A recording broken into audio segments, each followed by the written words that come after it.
Welcome. I'm Sebastian Mahfood, and you're listening to WCAT Radio, the on-air wing of En Route Books and Media, bringing you the dulcet sounds of Catholic wisdom.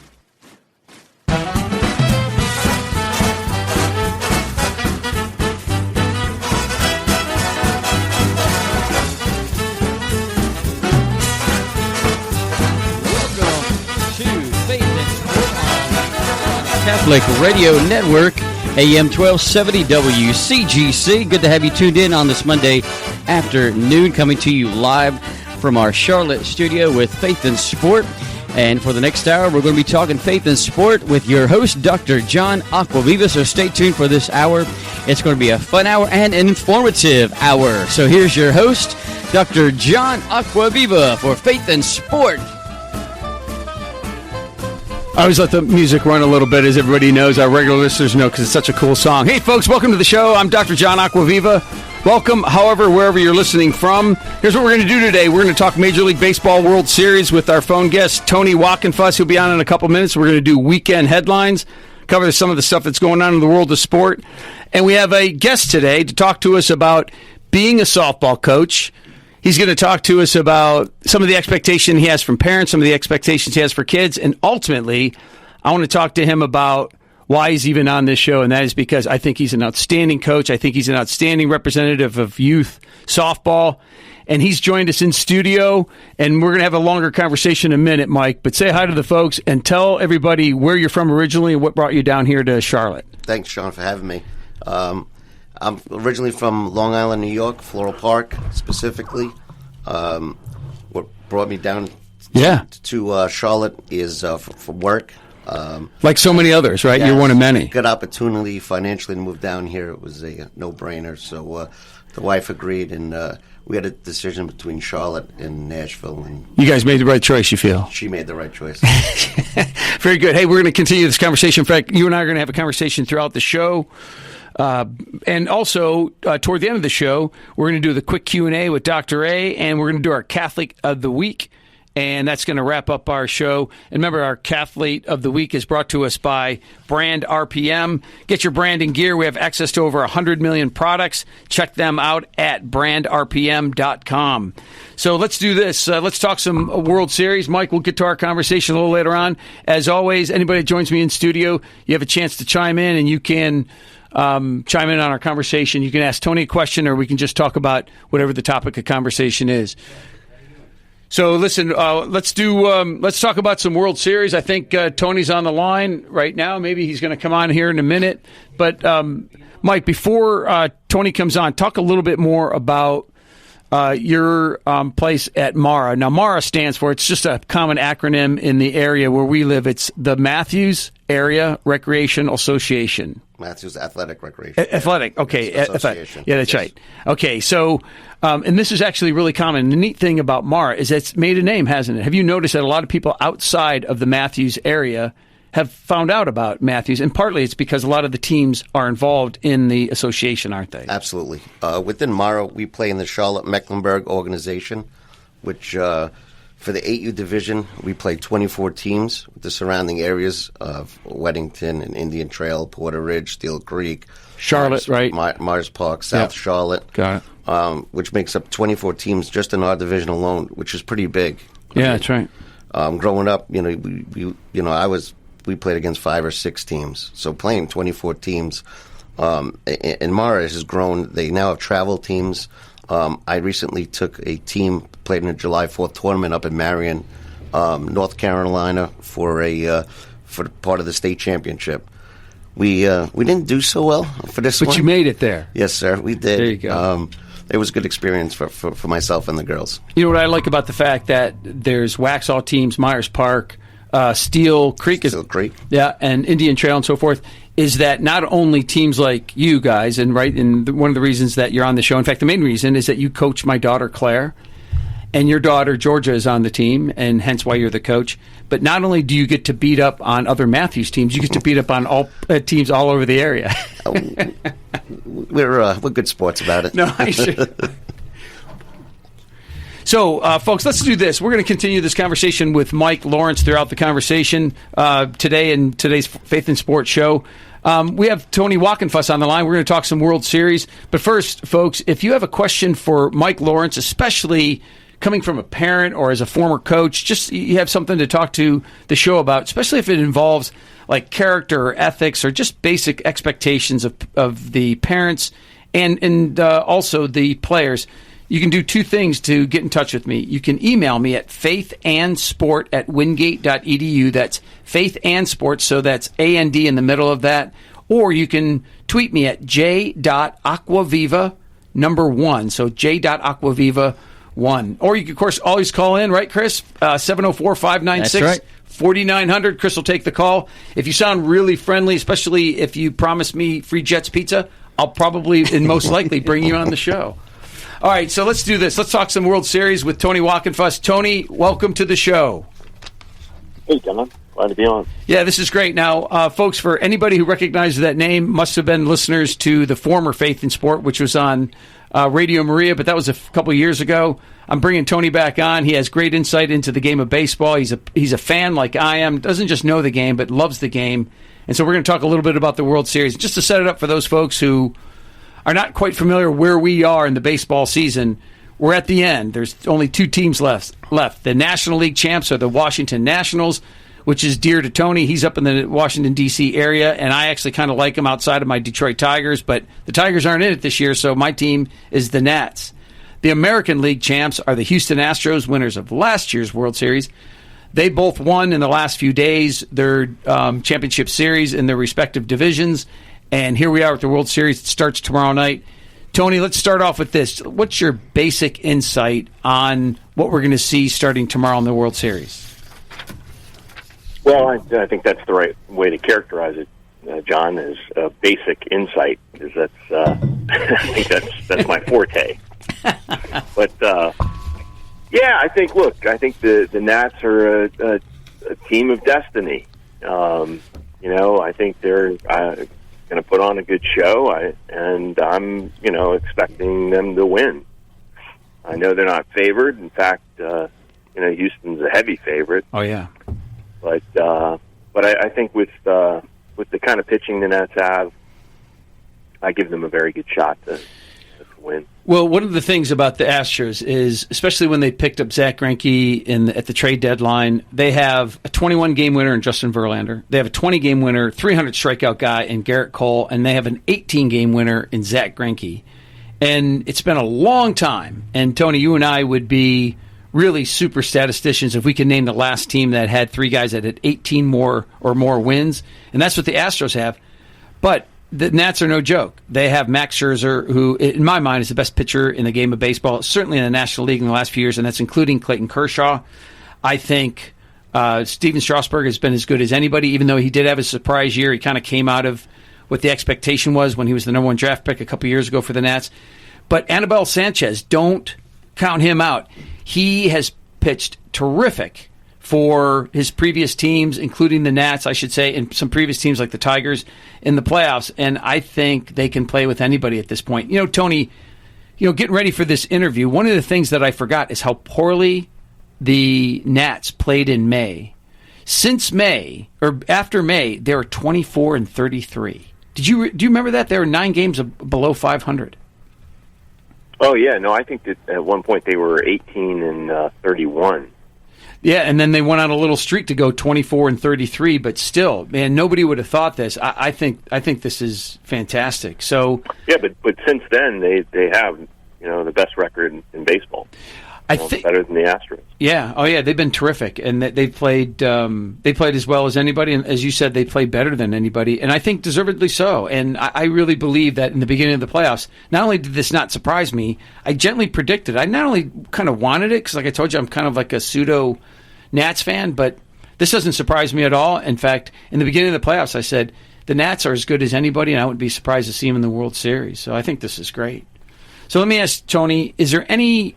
Okay, the pitching we talked about, right? That's one of the reasons. But is there any other specific advantage any team has over the other, starting in tomorrow's World Series game between the Astros and the Nationals?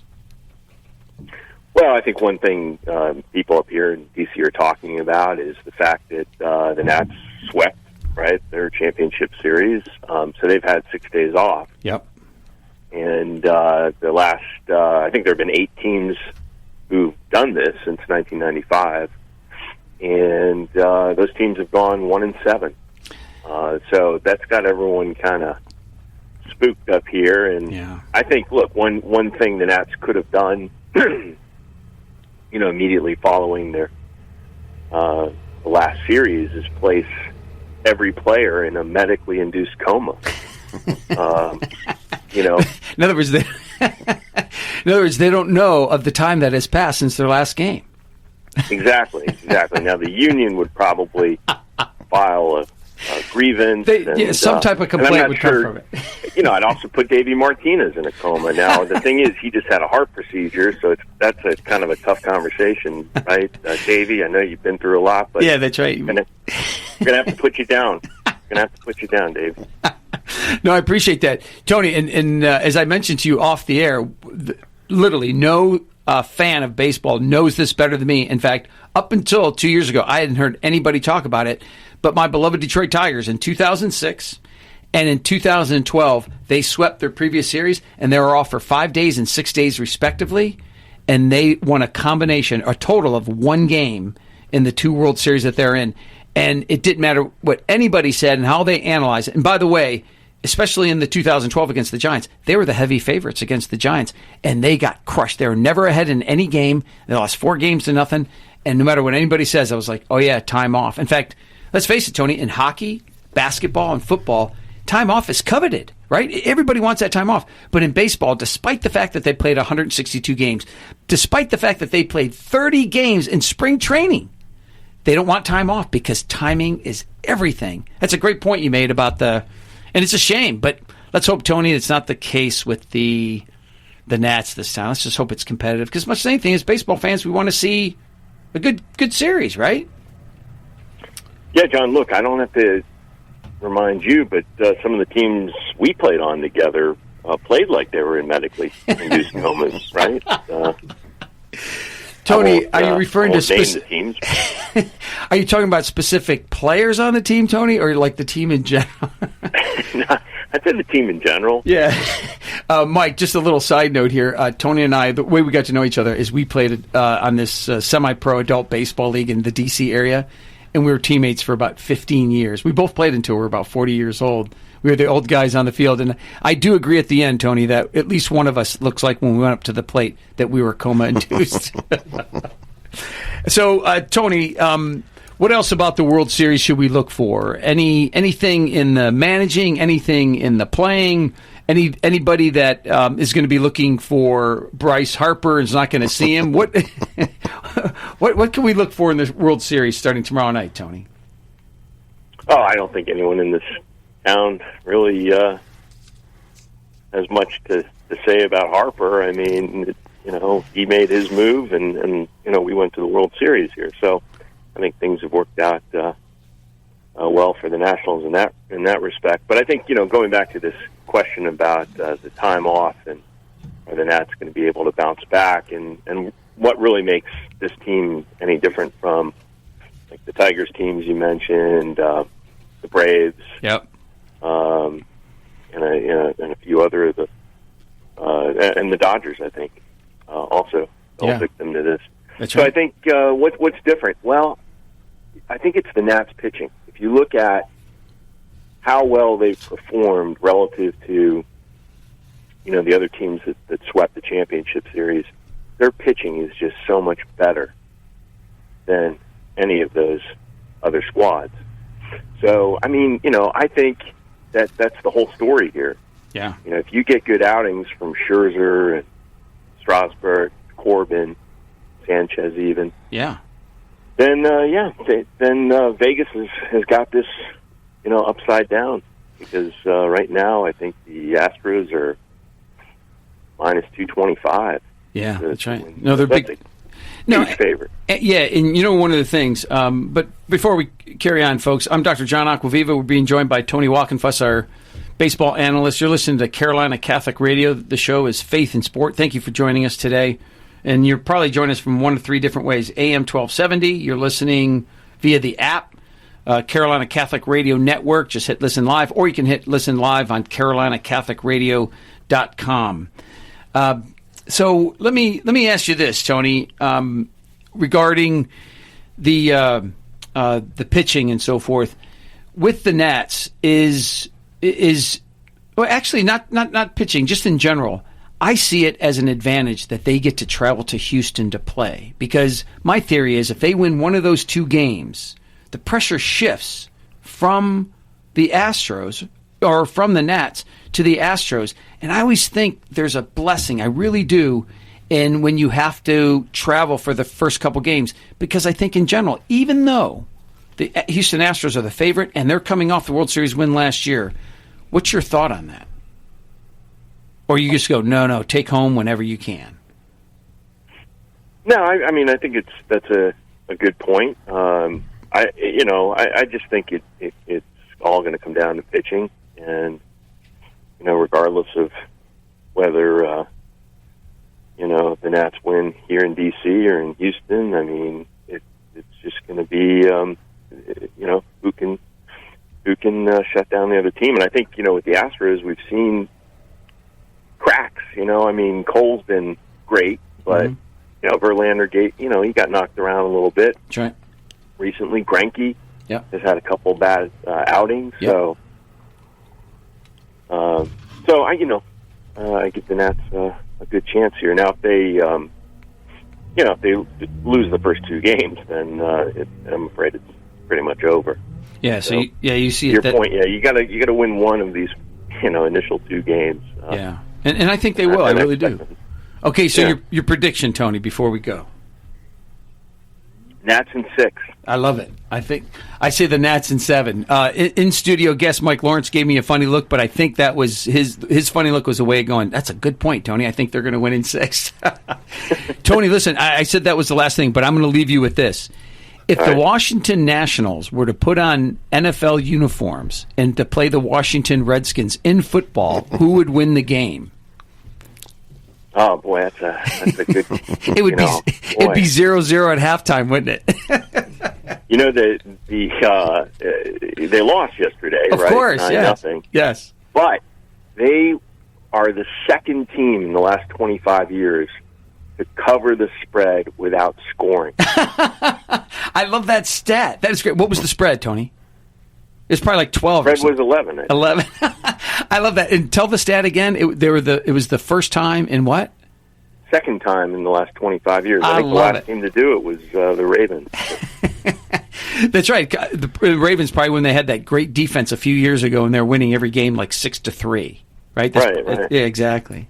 Well, very good stuff, Tony. We have a lot to look forward to in the World Series. The Nats against the Astros starting tomorrow night. Thank you for joining us, Tony, and we look forward to having you on the show again. Okay. Okay, buddy. Take care. Yeah. Well, that was Tony Wockenfuss, our analyst for Carolina Catholic Radio here, talking about the World Series. I'm looking forward to it. Mike, before you came on the show, you were talking about that baseball's your sport, and you're a Mets fan? Yes, sir. And you've been so since you were a little kid, probably, right? Yep. Yeah. And if the World Series, the Super Bowl, and so forth were on, that would have the highest interest for you. Sure would. Yeah. And when was the last time the Mets were in the World Series? Quick. Do you remember the year? I don't. Yeah, either do I. In fact, I didn't ask that as a trivia question. I was just wondering if you knew. But boy, do I know the last time the Tigers were in, they got smoked. And that is every bit of that is true. They had a 6-day layoff. In fact, it was such a big deal from the time before when they were in 2006. They had a 5-day layoff. And then fast forward 6 years later, and Jim Leland, their manager, somebody put a microphone in front of him after the game. The game wasn't even like 20 minutes old. And he said, you might have a big layoff again.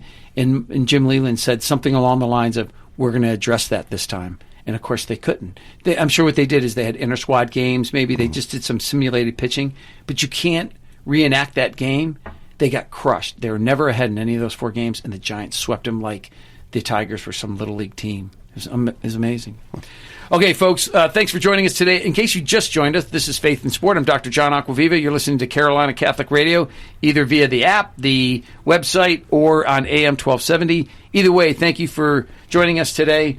This is Faith in Sport, where we apply our Catholic faith to all aspects of sport, but we do freely admit on the show it's primarily a sports show, and every once in a while we'll weave in conversation about character, ethics, and morality. Let's continue our conversation with Mike, and let's get a little more into it. Joining us in studio today is Mike Lawrence. He's a seasoned coach. In particular, he has coached Little League baseball and Little League softball. And the reason I know Mike is my daughter is on his team, and he coaches his daughter, Georgia, and we got to meet Mike and the coaching staff back in the spring, and they drafted Claire basically just from a brief tryout, right? And as much as anything, during an assessment. Okay. Yeah, it's right. Not a tryout, but it was an assessment. And as much as anything, because Claire had never played organized softball before, it was probably her pretty blonde hair that got her selected as much as anything. No, John, that had nothing to do with it. Basically, our assessments, I've been lucky to been surrounded with great assistant coaches over the last 3 seasons, coaching for Mara. And one thing that we all agreed on is you have your draft sheets. Yep. These poor young girls, 7, 8 years old, come out with a number. Yep. And they're hit 10 ground balls, 5 pop flies, got to throw to first. Sure. And they run to first, and here you are. You have hundreds of parents staring at them, coaches with clipboards. Sure. So, I mean, I'm nervous for the girls, so I wonder how they were feeling. Sure. But our draft strategy is... Let's hear it. Girls that are paying attention. What do you mean by paying attention? Girls that are ready. They're focused. They're focused. Yeah. When they get that they're ready for the ground ball. Yeah. They're not goofing off with the girls in the back. Girls that are goofing off in the back at the line across the name. Oh, is that true? It is. Yeah. And I'd hate to be so cruel, but I'm just telling you. Well, that's not cruel. You're just making an assessment. You're not judging them, right? You're not judging their character. You're just saying it's a baseball evaluation or softball evaluation. It is, and it's girls that smiling, want to be there. Interesting. And another little is the parents.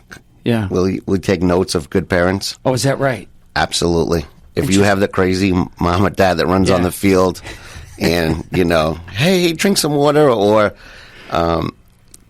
they're just a little bit too much. Got it. Then, we kind of put them on the do not draft list. Interesting. And so basically what you're saying is if you see a gal that, for instance, she fields really well, she throws really well, sure, she hits really well, she may even take instruction pretty well, and otherwise she would be relatively high on the draft list. She would. If her parents, her mom and or dad, show some type of behavior that is inappropriate to any extent, then you might draft them, but it would be really late. I wouldn't draft them. You wouldn't draft them at all? Not even in the late rounds? Nope. Interesting. Okay, folks, we're getting some insight here on... Because, John, once the girls, you draft your team. Yep. And you've been to my first, especially this year. Yeah. You've been to our initial meeting with the parents and the girls. Yeah. Kind of laid down the expectations. And, at least when I know where parents are coming. Yep. I don't have the parent, hey, my daughter only plays first base. Yep. So, and you hear this regularly, obviously, right? Oh, absolutely. Yeah. My first season coaching, Georgia's played 5 seasons in 8U, and I've coached her all 5. Is that right? The first season was, I'm going to say, not fun at all. Why? Probably some of the stuff we're talking about here, right? It is. It was, in particular, one parent whose daughter was... I wasn't there for the draft. I had an assistant coach who drafted for me. And no knock to him. He's a great guy. We still coach together now. Sure. We drafted the best, coming up from 6U. Yeah. You don't know the girls and the parents. You're just kind of, getting your feet wet. And we drafted the best girl we were told was the best girl, which she was. Absolutely, talent-wise. Yeah. And after the first practice scrimmage, it was, my daughter only plays first base. Interesting. And then I wanted to pitch this year. Interesting. And we drafted her as a pitcher. As a pitcher. And the daughter, I want to pitch. Yeah. My mom doesn't want me to pitch. Interesting. Well, not only was the girl the best, but she was suited, had the caliber to be a shortstop. She was vertically challenged like myself. And I've played a lot of years baseball. I never played one inning at first base. Sure. First base, there's reasons why you put a girl in the right positions to succeed. Of course. And help the team succeed, absolutely. too. Yeah. So that was a negative experience, and it kind of weighed down because the mom was the first one at games, and she let everybody know, and all the other moms, and she kind of ruined it. Just the team camaraderie concept. The bond for my first. It did. Yeah. And it left a bad taste in my mouth, which for the following season, and kind of second guessed myself if I wanted to continue to coach.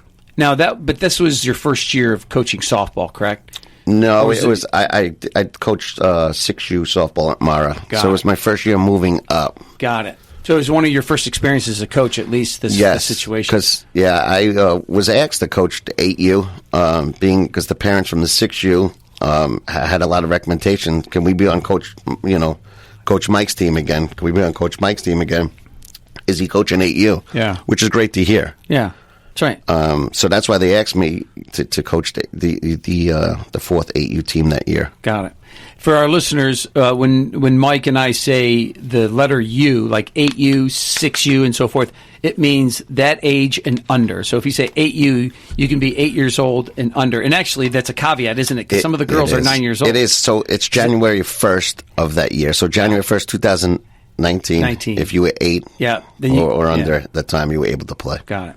All right, so let me ask this. Here on Faith in Sport, right, we're like so many others that are involved in sport in that we want to see good behavior, right? That's part of the reason for this show. It's really one of the reasons that you're on the show. And it's one of the things that we do with many of our guests is we talk about how to build character, how to build better integrity, how to build a better situation through sport. Because the bottom line is, and Pope John Paul used to say this all the time, right? He said, sport is not outside of life, it's part of life.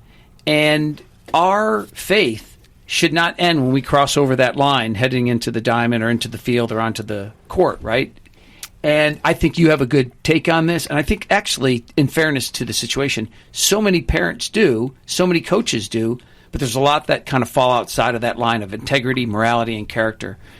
And I think to a degree it's gotten so bad that this referee, he's from the South, I think he's from like Oklahoma, and he was refereeing a lot of his daughter's soccer games, and it was like 12U at the time. And he saw the behavior so bad from parents that he started a Facebook page called Offside, in which the only videos that he wants uploaded on that site are of parents behaving poorly. So here's my question to you. Do you think overall this is good for sport to post those? This is bad for sport, or ultimately you're like, I don't think it makes any difference? Big question, isn't it? It is. It is a big question. And I think it's very important for parents to choose an organization that is reputable. And because for our team, if you're at a game, John, and you start arguing with the coach, the umpire, I'm responsible for the parents as well. You're responsible for the parents of your player. I am. And if the umpire tells me that the parents got to go, if I turn to you and say, John, do me a favor, go sit in your car, cool off. What if I don't? Then I get ejected as well. Is that right? And then if you don't leave after that, then law enforcement would be called, and then I would be suspended 2 games. Interesting. Why wouldn't you eject the player? Because that would be a good way to get me out of there. If you threatened to send Claire out of the game, then I would go. Well, I don't feel that. Do you think that wouldn't be? Why should your daughter be held accountable for your actions? You're the adult. I mean, let's be honest. Well, me being vertically challenged as well, a lot of people confuse me for your daughter would never get thrown out of a game. She's one of the kindest kids I've ever met. No, she's sweet as can be, but really what I was referring to is just like some action to get me out of there. And of course that would be the way, but you're right, it would be unfair to Claire and any other player. Absolutely. Got it. So what about this site? Like, for instance, now you found out about this site through this conversation, through the preparation of this conversation and this interview and so forth. But overall, would you say something like this might, because in other words, this particular gentleman, his whole goal, literally, is to shame people into better behavior. I could share an experience I recently had. We were playing a Pineville team, and the game was very tight. And remember, mention as many names, including middle names, as you possibly can. I will refrain from saying anyone's name. But so we were. It was a tight game, and my daughter was pitching. Sure. And Blue calls time, and the other coach comes out because the umpire said that Georgia had hit the girl. So with that being, if a girl does get hit, the coach comes out and gives the 3 pitches. Got it. Continues the pitching, Well, yeah. I looked. The girl had no reaction that she got hit. She was not hurt. Sure. The pitch was pretty fast. Sure. And I said to the umpire, "Hey, Blue, that hit. Where did that hit her?" Yeah. What did he say? So the coach proceeds to go to pitch the ball, and he just runs out in the field, of course. yes, he does, catches the ball and just kind of shoos me off and just throws a pitch. So my reaction is, "Hey, coach, settle down." So he in turn looks at me And says, and he didn't say anything. He just gave you a look. I could say he was a lot bigger than me, so Yeah. it was. But at that given moment, it was okay. The game's not about us; Yeah. it's about the girls. Just let it go is what you Yes. Yeah. So we shared a couple of looks from across the diamond after Yeah. that, but we squeaked out a win. Yeah. A very close game. And after him and I had a conversation where I apologized. You did. As well as he did. But And what we did you shook hands. apologize for? Like, I could see him apologizing because I could see something that he subtly did, inappropriate, right? What did you apologize for? I just apologized for telling him to settle down. Got it. And sometimes, a good assistant of mine, John Ficker, who you know, of course. says, "Listen, Mike, when you let the game, when it means more to you, then it means the girls take a break." Yeah. And he doesn't mean quit the sport. He just means No, take he a means step back. take a step back, Yeah, deep take a breath, breath, yeah. and reset, start over. Because I'm a very competitive person, Yeah. and as most coaches are. Yep. And so sometimes you just got to gather your thoughts and don't overstep your boundaries where now the video cameras are going to come and you're going to be on these Facebook pages. Very good. No, I appreciate that. And by the way, and you know this, but I think John Ficker and the other assistant coaches you have and had last year is all part of the process, all part of the reason why you guys have been so successful. We're going to talk a little bit more about that success. We're going to take a break. We'll come back with this conversation with Mike Lawrence. He is a MARA. That's an acronym for Matthews Athletic Recreation Association. It's a big organization that includes more teams than outside of just Matthews. And he's joined us here in studio to talk about everything softball, including character, faith, and morality as it involves that sport. So, Chris, why don't we, I'm talking to Chris Pressler, our wonderful producer. Chris, why don't we go to a break? We'll be right back after this with more Faith in Sport here on Carolina Catholic Radio. And thank you for joining us today, folks. That's right. And as we go to break here, we want to mention to you that this Saturday night is the Carolina Catholic Music Night at the Abbey at Belmont Abbey College in Belmont, featuring some very talented singing groups and singers and artists. And we're going to hear from one of those right now, the D3 Foundation Singers. They're going to be appearing at the Carolina Catholic Music Night at the Abbey this Saturday night from 6 to 10 at the Belmont Abbey Basilica at Belmont Abbey College in Belmont. And if you haven't gone online to reserve your tickets yet, make sure that you do so today. You can go to carolinacatholicradio.org or the Carolina Catholic Radio app to reserve your tickets for the Carolina Catholic Music Night at the Abbey at Belmont Abbey College this Saturday night, October 26th from 6 to 10. And right now we're going to hear one of my favorite songs from the D3 Foundation Singers who will be appearing at the Carolina Catholic Radio Music Night with a good song called We Stand, as we take a break here on Faith and Sport on the Carolina Catholic Radio Network.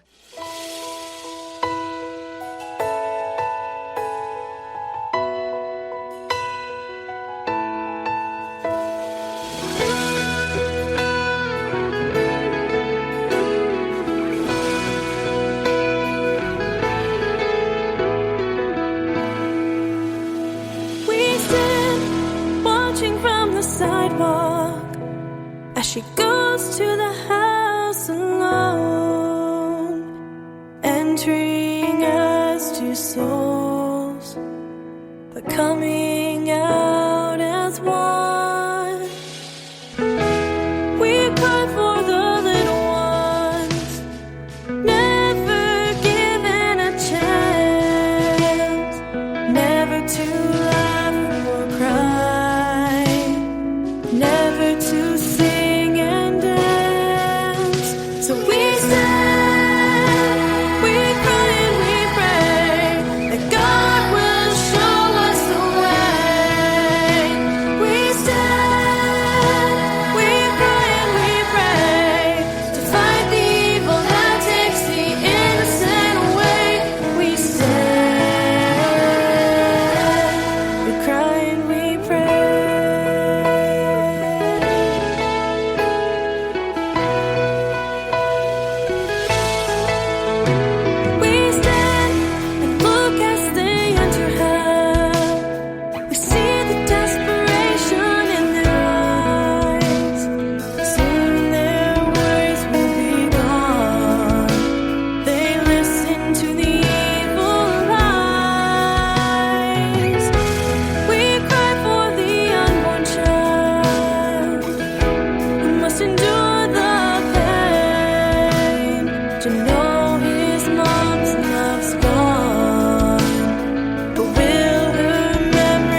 It's official. AM 1270 Catholic Radio Charlotte and the Carolina Catholic Radio Network will sponsor a special 7 p.m. screening of Love and Mercy Faustina on Monday, October 28th at the Regal Stonecrest in Charlotte. This is a one-night-only screening. We only have 66 seats available for this special donation with premium event. Donations will be accepted at the door. Please reserve your seats now by emailing us at feedback@carolinacatholicradio.org. That's feedback@carolinacatholicradio.org. Thanks to your overwhelming response for the October 28 movie Love and Mercy Faustina, we're adding a 3 p.m. matinee and a second screening at 7. That's over 200 seats for you, your family, and your friends. If you'd like to attend both Saturday's Music Night at the Abbey and Monday's Love and Mercy Faustina, we're now offering a $50 music and movie premium with donation special that includes reserved seats for both events. Reserve your music and movie weekend event package now at carolinacatholicradio.org or email us at feedback@carolinacatholicradio.org.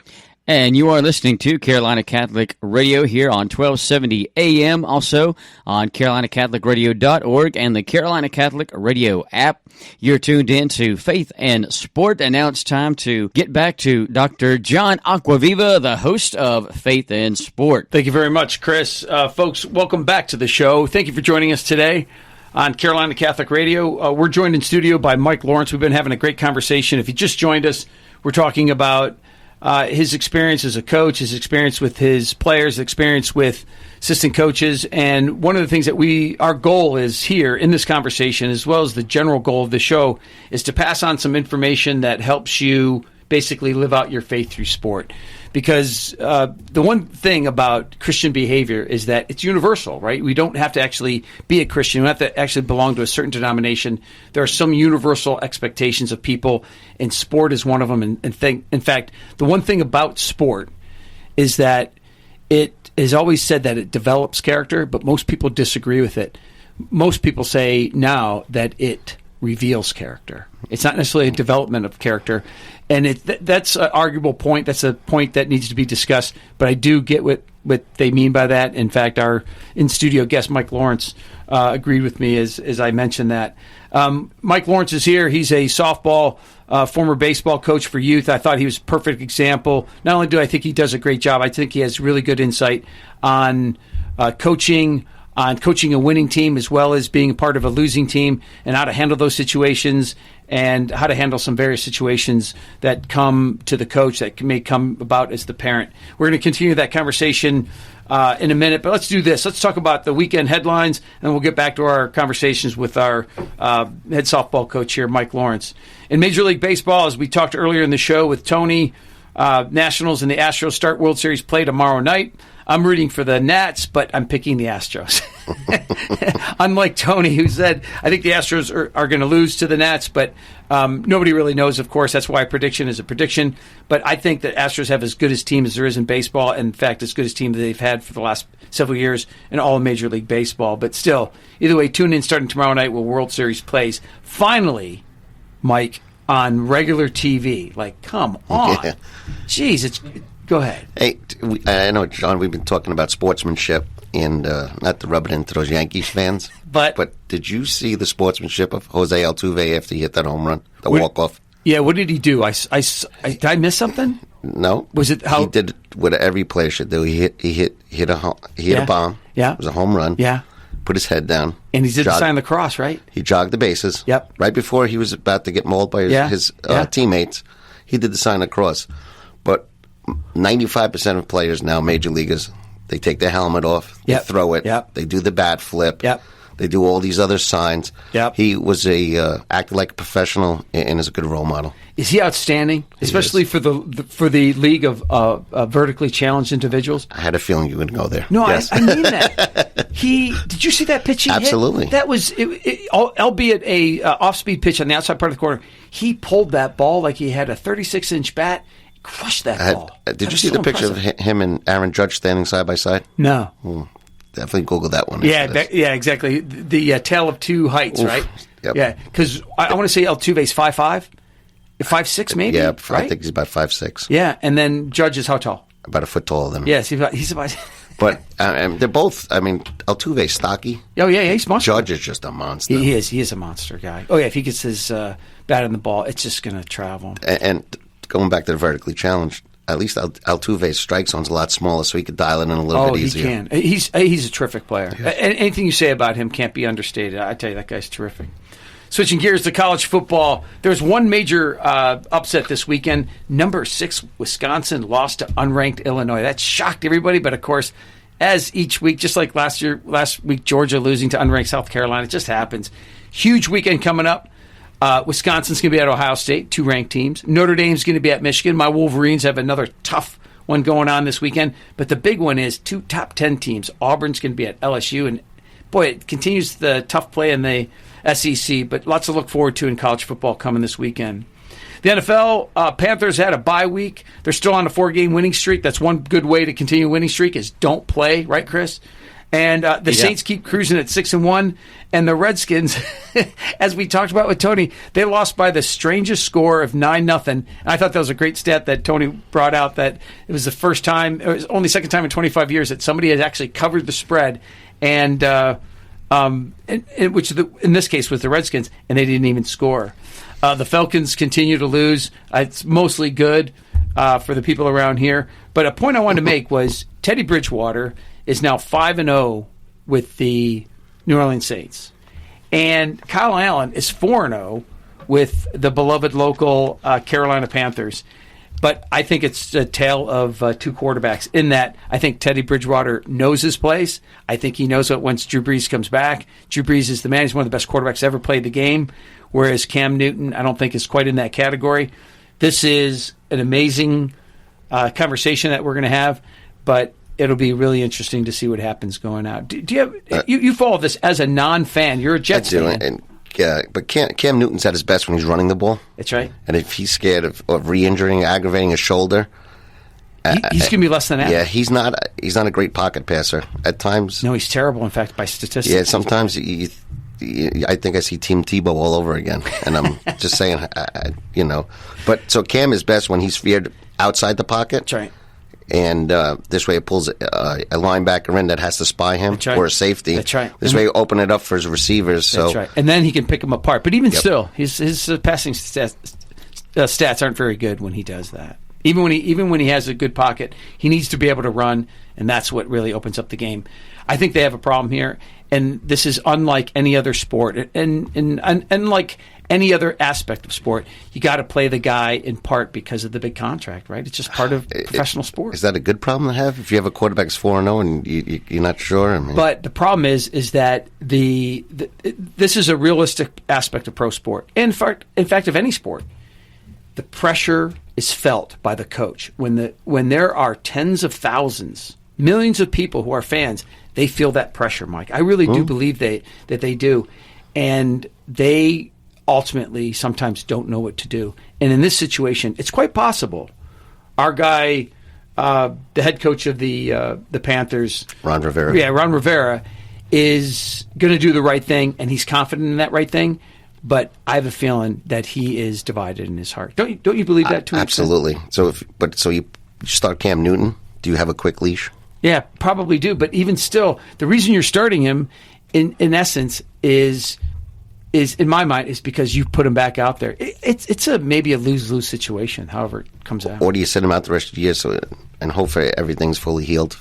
Maybe so. The thing is even when he's perfectly healthy. 2015 was an outlying year. I think Kyle Allen may be the direction of this team in the future. Do you know how many interceptions Kyle Allen has? 0. He hasn't thrown an interception.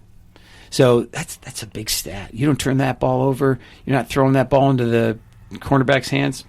I don't know. Yeah, a lot to be said about this. Turnovers lose you games. Oh, every time.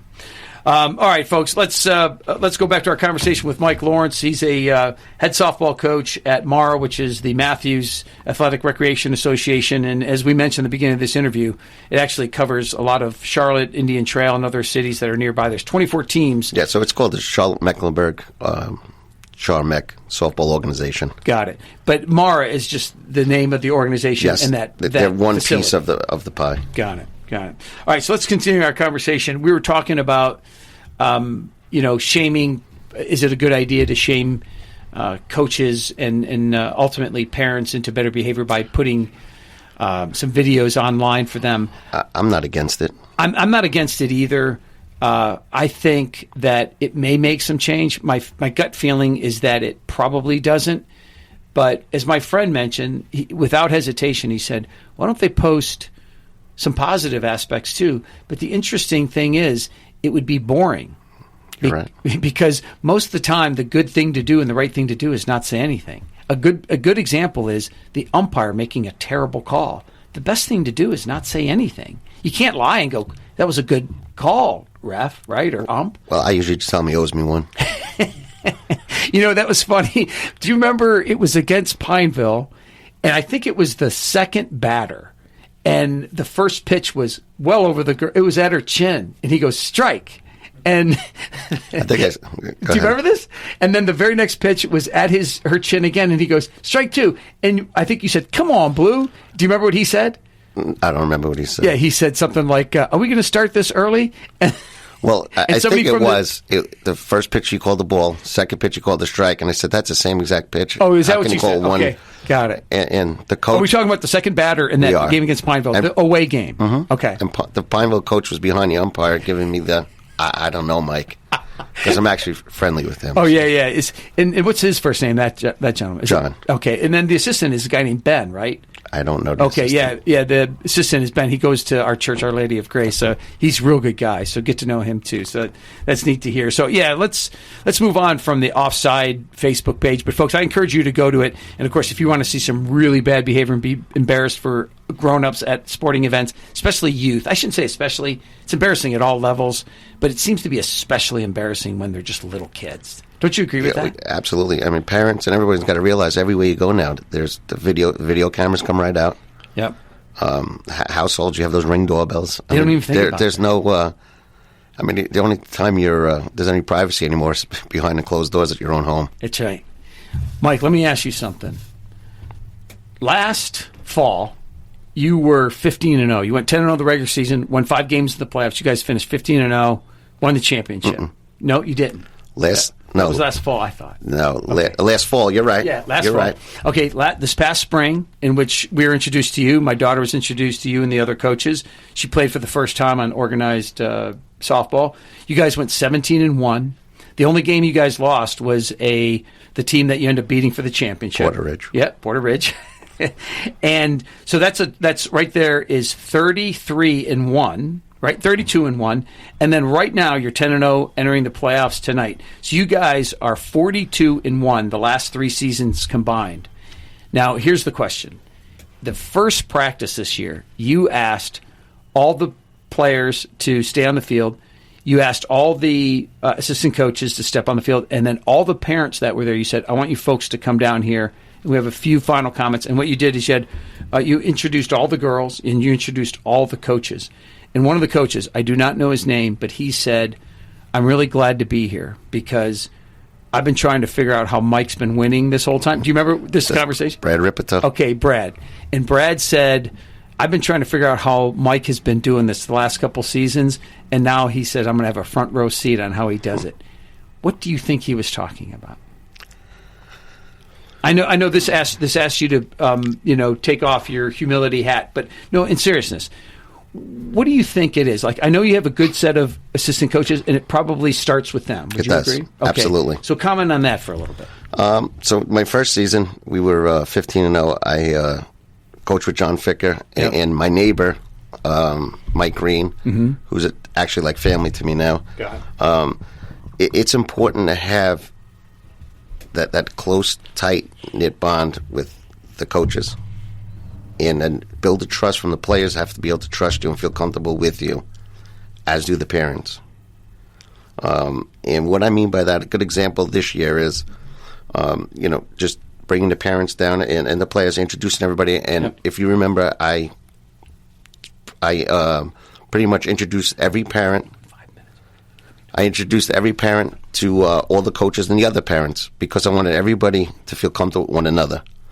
And I had one of the parents I was coaching. I had her daughter in the cage, and she was kind of casting, coming out around the ball. So I was placing a glove underneath her arm. Very good. And so I was kind of overcoaching. So the mom came over and she said, Coach, I think you're overcoaching her a little bit. She's thinking way too much. Sure. Put the brakes on, got the glove out, and just pitched to her. And just let her hit. Yep. And now she got a game-winning hit for us in that huge game against Pineville. Is that right? She sure did. That's awesome. So you went from a kid who that didn't play before, yeah, who's now hitting walk-off hits. That's awesome. So comment a little more on the assistant coaches. Like why? Like I thought last year they were particularly good. I think they're equally good this year. A couple different guys, but what else about that can you say? Like why does this cause you guys to win? Like why is this a result in winning? Without giving my strategy away a little bit, because we're just starting the end of the season. And those guys might be listening. But believe me, trust me, Pineville, South Charlotte, Indian Trail, they're all listening here, Mike. So my assistants last year, of course, with John Ficker. John's been stuck with me for the last 3 seasons. Were Matt and Nick. Sure. And so I was up in Pennsylvania when I got a text from Nick stating that they reached out to him. They want him to go out on his own and be a head coach. Sure. Very nice of Nick to give me the heads up at first. Sure. So I kind of felt like Nick Saban when the assistant coaches want to go out on their own. That's right. Well, Nick went 9-1 this year. Did he really? Do you know who he lost to? I don't have any idea. Well, we played them the first game of the year. Oh, is that right? How coincidental is that? If I remember correctly, you said that was going to be one of the toughest games of the year. You knew that, right? Yes. If we don't win it, they're going to win it. They're going to win it. Yep. Got it. And what's their name? What's their nickname? They are the Mara. I think I don't know. They might be the Mavericks. Got it. Listen, they are the Mavericks. Got it. Folks, you're listening to Faith in Sport. Thank you for joining Carolina Catholic Radio today. We're joined in studio by veteran softball and baseball coach Mike Lawrence. I think a great deal of him and how he coaches, and we definitely need part 2 of this because we didn't get to near the stuff. But we only have a couple of minutes left, Mike. But here's a couple of things I definitely wanted to get to before we leave, and I think this is truly one of the reasons that people are listening to this program and listening to this segment. What are a couple things, 2 things in particular, briefly, that parents should not do? In other words, they overstep their bounds in some way with the coach and or their kid once the game begins. This could get me in trouble here. It could get you in trouble. Remember, you don't have to mention any names other than Social Security numbers, though, right? And Visa, Visa card numbers will help. Again, I build a good relationship with all the parents that I have. Sure. And one parent in particular, and I'm definitely not going to say her name. She's listening. She knows. As soon as the ball's hit, yep.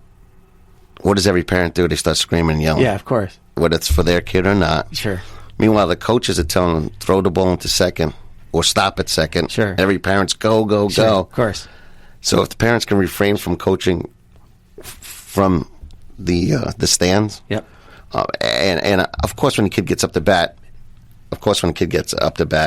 hey, hey Claire, let's go. Yeah. And then when she scores, that's awesome. But when she's rounding first to second, just let the coaches do their thing. Yeah, very good. Quiz: does my Claire have an I in her name or not? She does not. She does not. Very good. Okay, Coach, one of my favorite parts about you when you pitch. Now, by the way, this is a little quick thing. If the pitcher from the other team walks the player that's up to bat, it's called coach pitch softball. The coach will come out and they get to throw 3 strikes, and whatever happens at that point. And one of my favorite things, in fact, it's my favorite thing with you when you're pitching. What do you yell just about every time when they hit the ball? Run. Yeah, but you don't say Loud. it like that. I don't want to blow out your speaker here. No. In fact, I always say I would run. I would run faster than I've ever run if I heard that. Even I think if that it's is foul. Great. Run. Absolutely. I think it's great. But there's a certain amount of encouragement is in that, and not necessarily demand. It's just encouragement, and that's one of the reasons why you're good. I mean that. The girls hear that and they're like, "I'm being encouraged. I'm not being yelled at." Oh, that's fantastic. Listen, thank you very much for joining me here on the show. We have to do a couple more things. We'll talk after the show's going out. But thank you very much. Thanks, and I thought it was great for you. Great you being here. And thank you for all your insight. And thank you for all you do, because I know even though you make a lot of money in all this coaching, folks, he doesn't make any money doing any of this. By the way, are you going to take the Mara commissioner job? No, I'm not. Is that right? Okay, very good. Good for standing up for that. All right, folks, let's move on to our last thing. We have to do our Cathlete of the Week. The Cathlete of the Week is brought to us by Brand RPM. From pens to polos, they're right here in Charlotte. Swag up at brandrpm.com. You love when I say swag up, don't you, Chris? Yes, because I know that's how you swag up and how you get your swagger. I've never used that term until I got on radio. All right, folks, our Cathlete of the Week is Haley DeMaria. She's a motivational and Catholic speaker. Little background on her. In 1992, Haley Scott DeMaria was a freshman and a member of the University Notre Dame women's swim team when the bus carrying the home team from a meet overturned in a snowstorm. The fatal accident left Haley paralyzed from the waist down. Haley was told she would never walk again, and that was not acceptable to this athlete. Over the next several months, Haley endured hours of exhausting physical therapy, painful setbacks, and 3 additional life-threatening surgeries. Throughout her physical and emotional trials, her family, her teammates, Notre Dame, and the Catholic community were invaluable assets to her healing. Ironically, she entered Notre Dame as a non-Catholic, but it was the primary support of the Notre Dame community that she converted to the faith, and over the years has spoken dozens of times on the trials she has faced and how her Catholic faith is at the core of her journey. We are excited to announce that Haley will be the guest just in a couple weeks here on November 4th on this very show. It'd be great if she could come in studio like Mike, but my guess is Haley from Annapolis, Maryland has a lot bigger commute than you do, Mike. So please join us on November 4th, and you can hear more details on her amazing story then. So there you have it, our Cathlete of the Week, Haley DeMaria. So, folks, before we go, I want to give a special thank to Tony Wockenfuss, our baseball analyst, and to Mike Lawrence for joining me on the show today. I'm Dr. John Acquaviva, and don't forget, as Pope Francis said, in sport, as in life, competing for the result is important, but playing well and fairly is even more important. Please join us next time here on Carolina Catholic Radio for Faith in Sport.